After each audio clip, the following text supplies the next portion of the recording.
How do you assess the ascension of the secondary from when you first inherited them to what you've been able to see the last couple of weeks? Yeah, I think the just the things I've been telling everybody, since we got here, it's just a steady improvement. Like last week, I said I forget who I was telling, but it's like you close your eyes and I can see the play. Pre and post snap communication, pre snap alerts, post snap alerts. When you start to hear that, it means that they're starting to really get it. So we're not there yet by any stretch of the imagination, but that was cool. The communication the last 2 weeks has been really improved. So happy with that. Aaron? Mike, in your jump from the NFL to college, have you found yourself changing your approach to communication with individual players one-on-one about their role, about your expectations for them? Communication-wise, like interpersonal, no. I mean, it's really the same. I had a couple conversations with guys last week. So, hey man, we told you this from the get-go. Expectation standards. The way you play is you practice really well and you prepare. You put it on tape during practice, and that's what earns you an opportunity in the game. Now you got to go perform when the game hits. Then opportunities keep coming. If you don't do it, we give someone else the opportunity, and they're fully aware of when those opportunities are coming and going. I think you have to create competition throughout the year as well. I mean, you can't just give people just because we're in the week whatever doesn't mean that it's still people's jobs. You got to go prove it every day how you prepare and how you go practice. And I think that's how you have great practices when they're competitive. Michael?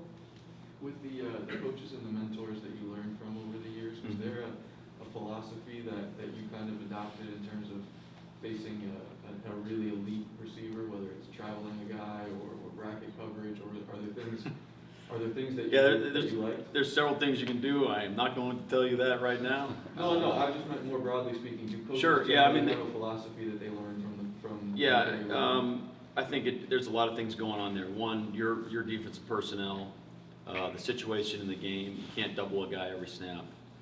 But absolutely, yeah. I mean, you can travel a guy, you can double him inside and out, you can double him high and low, you can double him with a DB, you can double him with a linebacker. I mean, it's just you can drop a guy to that direction. You can travel a guy. If you have an elite corner, you can travel your elite corner with the second best player and then double the best player. Like there's all sorts of things you can do.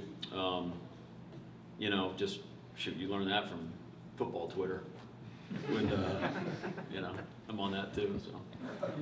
On the right, Rainer here. Yeah, as you've noticed, I guess as you put more film on out there, I guess, have you noticed other teams adjusting and getting a better sense of your scheme, and has that led to more adjustments on your side of things?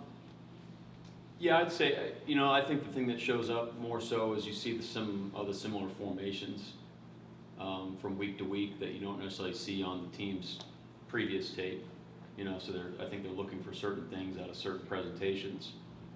So whether we personnel it or we disguise it or we're just, we go into the game with a different, game plan, so to speak. So I think we've changed it up, but there's a consistency in some of the formations that we're seeing.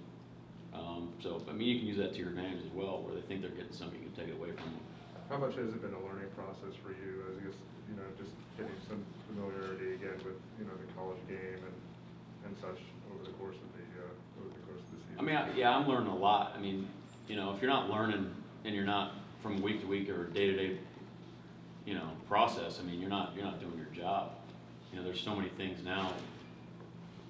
A week ago or 6 months ago, it was just constant. How we practice, how we prepare the guys, the points of emphasis, types of plays you have to defend.